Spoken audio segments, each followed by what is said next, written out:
So for anyone in the United States, pretty much the best way to build wealth is going to be tied to real estate. As a military member or veteran, even more so the case. Let's just use an example of an active duty military member who gets orders. They're leaving Great Lakes, they're on their way to Norfolk. They get to Norfolk and they decide to buy their first house. 3 years later, they PCS, they get orders out to Coronado. Now they're in San Diego, a great place if you want to own some real estate. A couple years after that, they get orders and they're heading off to Pearl Harbor. They spend a couple years there, things are going well, they decide that they're going to stay in and they PCS again. And they PCS again. And in each of these markets, they're picking up houses. Now, as they leave those markets, they're renting out those houses. They're refinancing out of their VA loan so that they can continue to use that VA loan time and time again.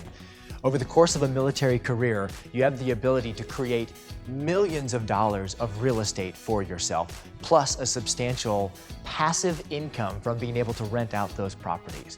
Take advantage of the benefits that you have and make sure that you reach out to a Sentry residential agent if you have any questions on how to get started in that process. Visit us at sentryresidential.com.